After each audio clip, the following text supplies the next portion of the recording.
সম্পর্ক যখন পুরনো হয় বেড়ে যায় অবহেলা, ছোট হয় মেসেজ, কমে যায় গুরুত্ব, বেড়ে যায় দূরত্ব, আর দোষ হয় পরিস্থিতির।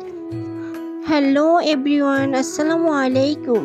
সবাইকে কুয়াশা ভেজা শীতের সকালের শুভেচ্ছা। সবাই কেমন আছেন আমার মিষ্টি আপু এবং ভাইয়ারা? আলহামদুলিল্লাহ, আমিও বেশ ভালো আছি আমার পরিবার নিয়ে।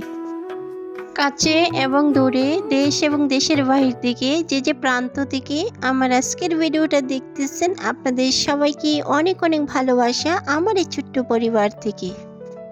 আমি আছি এই মুহূর্তে, আমি শারমিন জুমা, ব্রাহ্মণবাড়িয়া থেকে। শীতকাল মানেই তো বুঝতে পারছেন, ভারী ভারী কম্বল উঠানো, সকালবেলা অনেকটাই কাজ করে নিতে হয় শীতের সকাল। আর আজ ঘুম থেকে উঠতে আমার অনেকটাই লেট হয়ে গেছে, তাই তাড়াতাড়ি কাজগুলো করে নিতেছি। আর অনেক কাজ কিন্তু অফ ক্যামেরায় আমি করে নিয়েছি, যেহেতু অনেকটাই বেলা হয়ে গেছে। আপনারা আমার সাথে থাকুন, দেখতে থাকুন আমার পুরো ভিডিওটা আমার আপুমনি এবং ভাইয়েরা।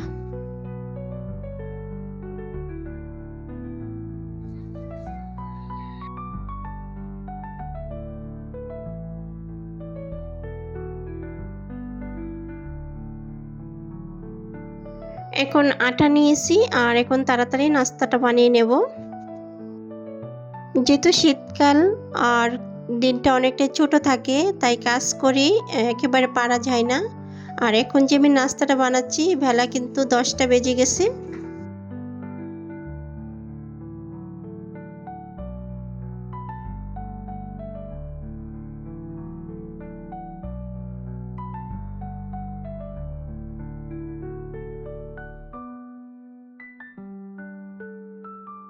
নাস্তা করে নেওয়ার পরে আমি অফ ক্যামেরায় অনেকগুলি কাপড় ধুয়ে দিয়েছিলাম। আর যেহেতু শীতকাল, আর শীতের কাপড় তো লাগবেই, এদিকে আমি কাপড়গুলি ধুয়ে নিয়েছি আর ছাদে এখন শুকাতে দিয়ে গেলাম। আর এখন একটু রোদ আছে, একটু পরে রোদ চলে যাবে।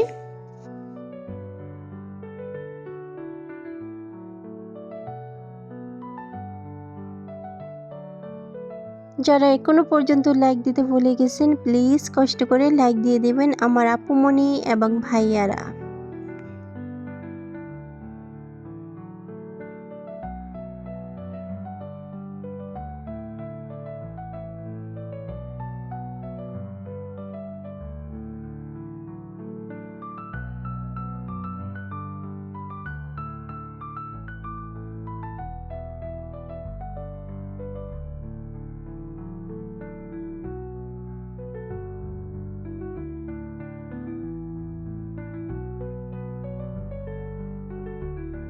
এখন চলে আসলাম পেঁপে গাছের নিচে, পেঁপে নেব।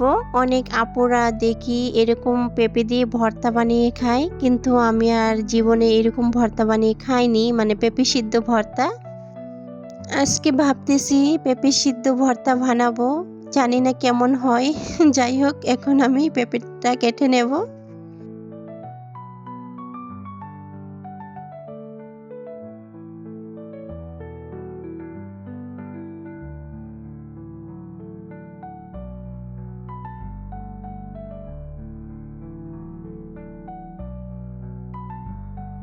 পেঁপেটা কেটে আমি নিয়েছি, এখন সিদ্ধ করে নেব।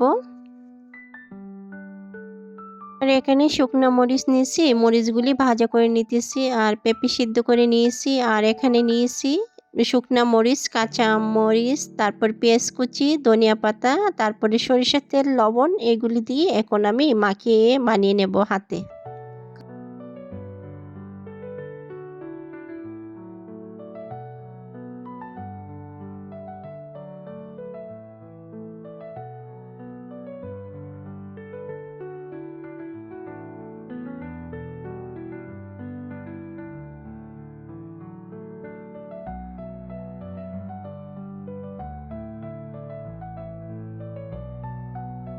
আর এখানে নিয়ে নিলাম গরুর মাংস। আর গরুর মাংসটা আমি অফ ক্যামেরায় রান্না করে নেব, যেহেতু ভিডিওটা অনেকটা লম্বা হয়ে যাবে। আর বড় ভিডিও হলে আমার আপু ভাইয়েরা ভিডিও দেখতে চায় না।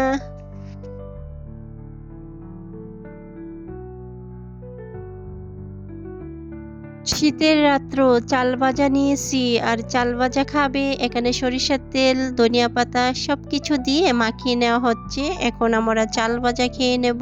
শীতের রাত্র অনেকটাই ভালো লাগে এইরকম চাল ভাজা।